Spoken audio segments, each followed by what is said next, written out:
dividing with polynomials using synthetic division. Now, there's two ways you could divide with polynomials. One is long division, and the other is synthetic division. Today, we'll cover synthetic division. If you just have a look at my previous video on dividing with polynomials, long division, you'll find it. And just let's proceed with what we've got today, which is synthetic division. All right. Let's get on with the first question. 2x cubed plus 5x squared minus x minus 6. All of that divided by a factor of x plus 2. Now, synthetic division is very, very different the way you calculate compared with long division. First of all, I'll just draw my wall here. In my first floor, so I would have my first floor, my ground floor, and my basement. In my first floor, I will put all the coefficients. So here I got 2x cubed, so my first coefficient is 2. 5x squared, my second coefficient is 5, minus x, simply minus 1x, so my third coefficient is minus 1, and I've got my constant there, minus 6. All right. And then my divisor this time is not x plus 2, is not a factor. It is actually the zeros of x plus 2, or rather the solution of x plus 2, which is minus 2. All right. Where does minus 2 come from? Let's have a look. So if I have my graph here, here's my x-axis and my y-axis. If one of the factors is x plus 2, this is just one of the factors. All right. But if I want to know the solution or the zeros of that x plus 2, I need to work it out. So I would actually x plus 2 equals to 0. Or rather, when y equals to 0. Here, when y equals to 0, so when here is your 2, 3. Here you got your positives 1, 2. Here you got your negatives, negative 1 and 2. So simply where the function crosses would be x equals to negative 2. All right. At x equals to negative 2 here, the function will cross there. So the function is likely, definitely cross x negative 2. We do not yet know other factors, but it should look something like this. Look like that. Since it's a positive cube anyway. So in this synthetic division, we're actually dealing with the zeros of the factor rather than the previous long division where we actually put the actual factor there. So that's where negative 2 is coming from. All right, so let's get started. First of all, I'm going to pull that 2 down here into the basement, not the ground floor, but the basement. 2 times negative 2 will give me negative 4. All right, the calculation is taking place in the ground floor. 5 minus 4 is 1. 1 times negative 2 is negative 2. Negative 1 and negative 2 will give me negative 3. Negative 3 times negative 2 will give me a positive 6. And my remainder will be a 0. So my answer would be 2, 1, and negative 3. So my answer here, if I write it down, 2x squared minus 3x. Sorry, I'm missing 1 there.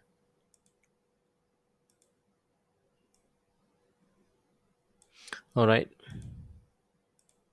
2x squared plus 1 plus 1x, which is simply x anyway. And then I've got my constant. Okay, this is more of a quadratic equation now. All right, so my answer is 2x squared plus x minus 3. How comes now I've got x squared? Well, usually your answer would be 1 less than the question. So if the question says the power is x to the power of 3, your answer would always be less than 1. So 3 minus 1 will give you 2. So your answer would have an x squared. If your question has x to the power of 4, your answer would be x to the power of 3. Always 4 less than 1. If your question has got x to the power of 5, then your answer would have x to the power of 4. Again, 5 less than 1 will give you 4. All right. So this is your answer here, x squared plus x minus 3. Probably too much. So let's just have a look what we have done. First of all, on my first floor, I'm going to put all my coefficients, 2, 5, minus 1, minus 6. In my ground floor, I will do my calculations, but before that, I'm going to have my zeros of the factor, which is negative 2. Pull down the 2. 2 times negative 2 is negative 4. Do the calculation, addition there, which will give you 1. 1 times negative 2 will give you negative 2. Negative 1 plus negative 2 will give you negative 3. Negative 3 times negative 2 will give me positive 6. And then you have a remainder of 0. Whenever you have a remainder of 0, it really means the fact that x plus 2 is one of the factor, definitely. Definitely one of the factors is x plus 2. Okay, you sometimes have remainders. Okay, let's have a look at another example where we have a remainder and see how we're going to deal with it. Okay, all right. We have x cubed minus 3x minus 5. All of that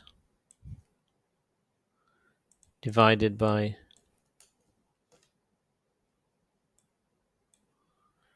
a factor of x minus 3 now. All right, I'm going to build my wall. I love it. All right, on top there, I'm going to have all my coefficients. If I use another pen, x to the power of q, simply that's 1x to the power of q. So my first coefficient is 1. Now, be careful here. If you put negative 3, you have messed it all round. Here, you're supposed to have a 0 and then negative 3. If you don't know where 0 comes from, I do not blame you. Quite confusing. You know, polynomials usually have they have a system in which they tend to be in a certain order, like descending order. So if you have x to the power of 4, the next one would be x to the power of 3, and the next one would be x to the power of 2, and the next one would be x to the power of 1. They usually follow this order. You see, if one of them is missing, then you have a problem. All right, you usually have an order like that. So if you have x to the power of 3, the next one must be x to the power of 2, and the next one x to the power of 1. Yeah, if you have x to the power of 7, the next one must be x to the power of 6. So it follows a descending order. All right, there is an order to every polynomial. All right, because as you can see on the question, it goes x to the power of 3 minus 3 to the power 3x to the power of 1. What are we missing here? We're actually missing x to the power of 2. We're missing x cubed. Because we're missing that, we'll just not ignore that. Because we're missing it, we'll put a 0 there. So you have 1 for the first one. The one which is missing, x to the power of 2, we'll put a 0. The third, negative 3, and the constant negative 5. Okay. Now, the factor, again, we don't put the factor, but we put the zeros of the x minus 3, which is positive 3. I've explained it in the previous slide, how we got that 3. Now, remember, we have our first floor, ground floor, and the basement. I will pull that one all the way to the basement and start working out. 1 times 3 will give me 3. 0 and 3 will give me just 3. 3 times 3 will give me 9. Minus 3 and 9 will give me 6.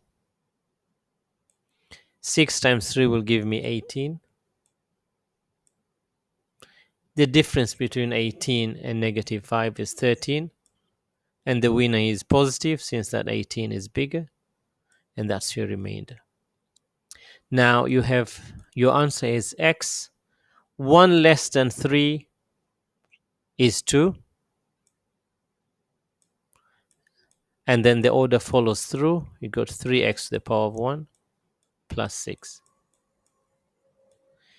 Okay, that's basically your answer. But we have a problem because now, slightly different story this time. We have this remainder here. Okay, and we can't just ignore it. So we have to include it in our answer. So in this case, then we still have our plus. In the numerator, you'll have your 13. And then your denominator, you'll have your factor, which is x minus 3.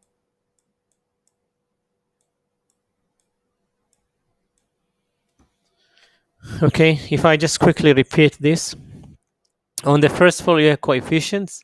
If you're missing any x's here, because you're dealing with polynomial which follows a certain order, the order is in descending order. So you got 3 and it has to follow up with x squared. Unfortunately, we don't have x squared, therefore we put our coefficient at 0.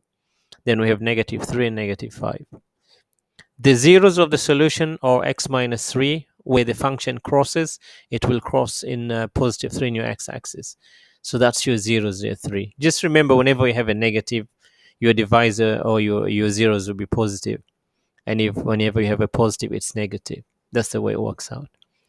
And then we're going to pull 1 down here. Okay, our basement has got our answers. Our ground floor has got our working out. So 1 times 3 give you 3. 0 plus 3 is 3. 3 times 3 give us 9. Now the difference between 9 and minus 3 is 6. The winner is positive. Since that 9 is bigger, minus 5 and 15, the difference 13, and the winner again is positive. It's positive 13. And our answer is 1, 3, and 6. So we've got x squared plus 3x plus 6. The remainder is 13. Put 13 in the numerator, and in the denominator we have x minus 3. Okay, that's all we have for today. Hopefully you have enjoyed this video and you've benefited from it. Please do not forget to subscribe, like, and share. Have a nice day, and I'll see you soon. Bye.